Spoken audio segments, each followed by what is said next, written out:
Assalamualaikum warahmatullahi wabarakatuh. Saya Pandi Saputra, NPM 1821 0203 00, jurusan Hukum Tata Negara F, semester 6.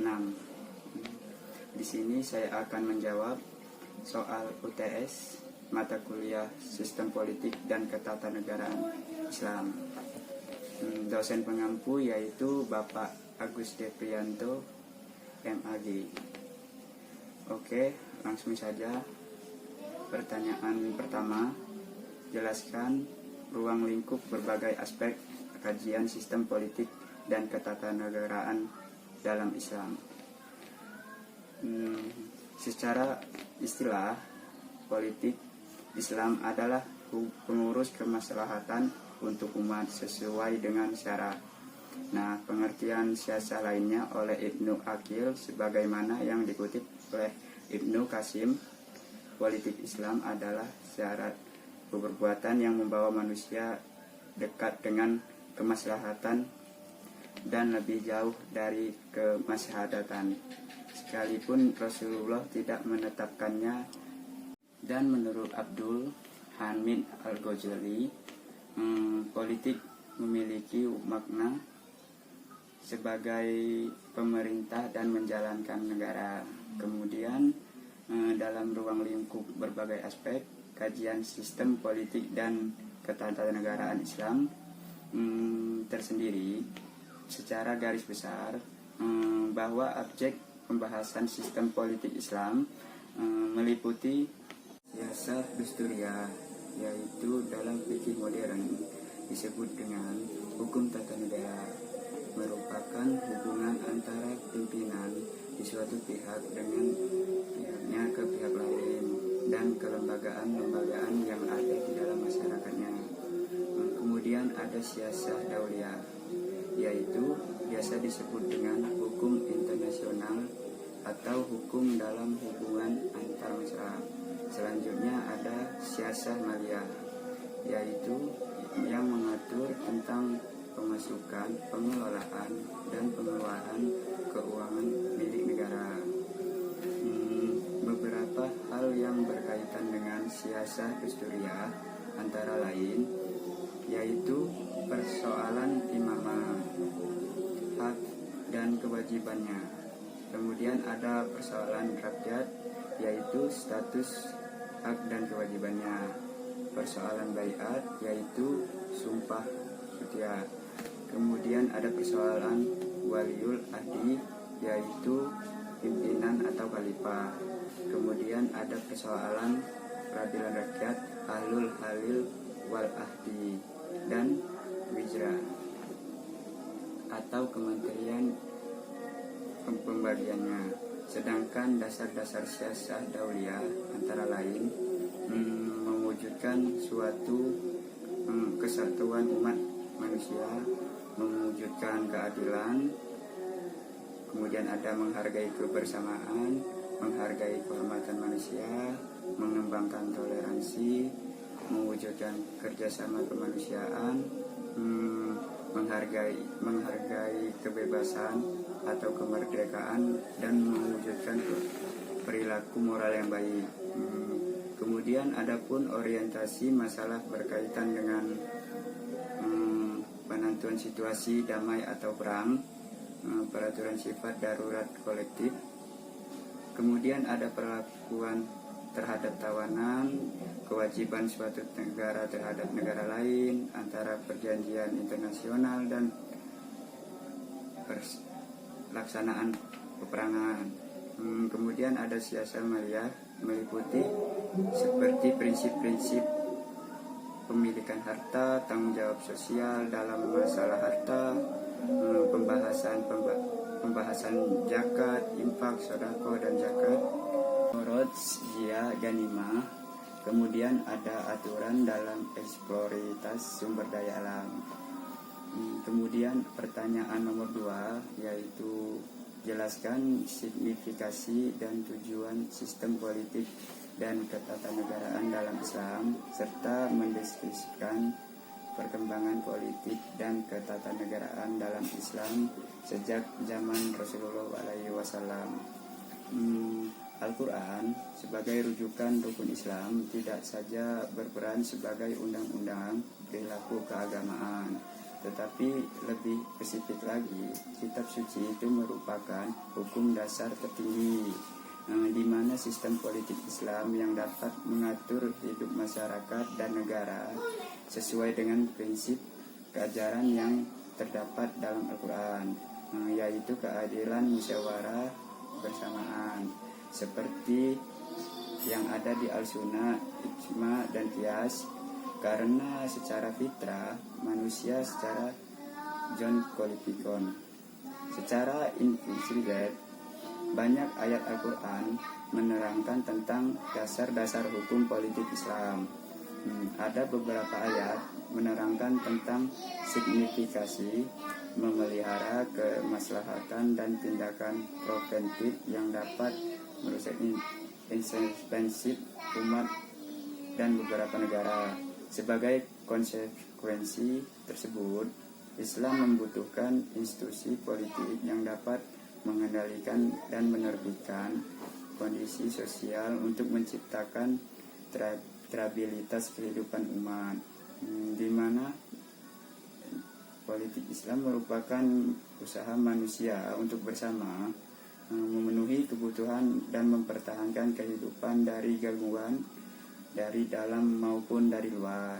Kemudian oleh karena itu negara akan berfungsi dengan baik bila mana menciptakan kondisi di mana setiap warga negara memiliki kesempatan seluas-luasnya untuk berkarya menurut bidang keahlian dan kemampuannya masing-masing, dan kepala negara bijaksana memanage warganya dalam prinsip etika yang luhur untuk mencapai kepentingan tujuan bersama, untuk menciptakan kemakmuran, kebahagiaan bersama. Kemudian perkembangan sistem politik sejak zaman Rasulullah SAW, sejak hijrah ke Madinah pada tahun 620 Masehi, Nabi Muhammad berperan sebagai pimpinan yang tidak dapat dibantah bagi negara Islam yang baru lahir. Sebagai Rasulullah yang menetapkan prinsip-prinsip agama Islam, memimpin kegiatan ritual seperti sholat, serta menyampaikan pesan-pesan ilahi. Nabi Muhammad sebagai merawan memutuskan duta keluar negeri, membentuk armada perang, dan mengembalikan rampasan perang. Secara keseluruhan, Muhammad adalah sosok yang imajinasi kreatifnya kerja dalam tingkat yang tinggi, serta menghasilkan gagasan-gagasan yang relevansinya tetap eksis pada abad kontemporer ini.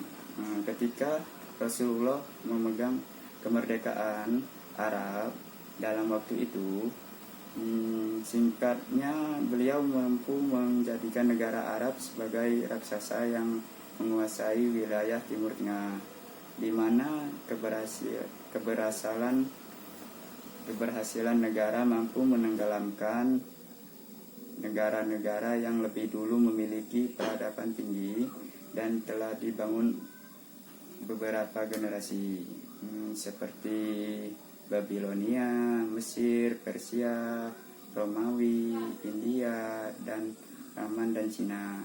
Setelah periode kepemimpinan Rasulullah, pemerintah Islam dipegang oleh Al-Khulafa Ar-Rasyidin, yaitu Abu Bakar, Umar bin Khattab, Utsman bin Affan, dan Ali bin Abi Thalib. Kaum muslimin yang meyakini bahwa sistem pemerintahan dan para pemimpin Al-Khulafa Ar-Rasyidin lurus, adil, dan benar, sehingga Rasulullah mengajukan agar mengambil teladan mereka.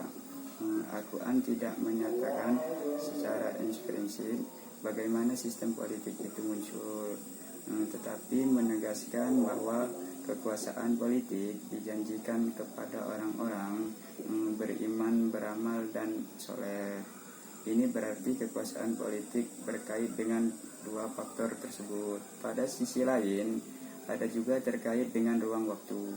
Ini berarti ia adalah manusia, sehingga keberadaannya tidak dapat dilepas kesejarahan. Kemudian pertanyaan yang ketiga yaitu sebutkan serta jelaskan ayat-ayat Al-Quran dan hadis Nabi tentang sumber-sumber praktik politik Islam. Rasulullah SAW sendiri menggunakan politik atau siasat. Sabdanya adalah Bani Israel, mereka diurusi urusannya oleh para nabi. Ketika seorang nabi wafat, nabi yang lain datang menggantikannya. Tidak ada nabi setelahku, namun akan ada banyak para khalifah. Hadis riwayat Bukhari dan Muslim. Jelaslah bahwa politik atau siasat itu bermakna adalah mengurusi masyarakat. Rasulullah SAW bersabda, siapa saja yang bangun di pagi hari kemudian hanya memperhatikan urusan dunianya, maka orang tersebut tidak berguna apa-apa di sisi Allah. Dan barang siapa tidak memperhatikan urusan kaum muslimin, maka dia tidak termasuk golongan mereka, yaitu kaum muslimin. Hadis riwayat Tamrani. Kemudian konsepsi pemerintahan harus dibangun berdasarkan asas-asas normatif untuk mengatur negara. Ibnu Katsir berpendapat bahwa asas pemerintahan harus mengacu kepada prinsip-prinsip yang dituangkan dalam Al-Quran surat Al-Maidah ayat 58 sampai 59 yang berbunyi, A'udzubillahi minasyaitonirrajim. Bismillahirrahmanirrahim. Wa idza nadaitu wa salati qazuha wa juwa wa la alaiba jala anaiba jala nabi qailul jilun qul ya ahlal kitab la ta'tabinuna illa amana bima wa unjila ilaina min jun ilaina qab wa ahna sarahna fasikun, yang artinya apabila kamu menyuruh mereka untuk melaksanakan sholat, mereka menjadikan bahan ejekan permainan. Yang demikian itu adalah mereka orang-orang yang tidak mengerti. Hai ahli kitab, apakah kamu mengundang kami salah? Hanya peran kami beriman kepada Allah, apa yang sebelumnya, sedangkan apa yang kebanyakan kamu orang-orang fasik. Hal ini sejalan dengan apa dikemukakan oleh Mu'in Salim, bahwa untuk menyelenggarakan sistem politik pada umumnya, khususnya pemerintahan negara, Al-Quran mengemukakan 4 prinsip kekuasaan politik yang dapat dipandang sebagai asas-asas pemerintahan dalam sistem politik, yaitu ada asas amanat, kemudian asas keadilan, asas keselarasan, asas ketaatan atau kedisiplinan, asas sunnah menghendaki agar hukum-hukum perundang-undangan dan kebijakan politik ditetapkan melalui musyawarah di antara mereka yang berhak. Sekian jawaban saya. Jika ada kekurangan dan kesalahan, saya meminta maaf. Kepada Allah saya meminta ampun. Saya akhiri. Assalamualaikum warahmatullahi wabarakatuh.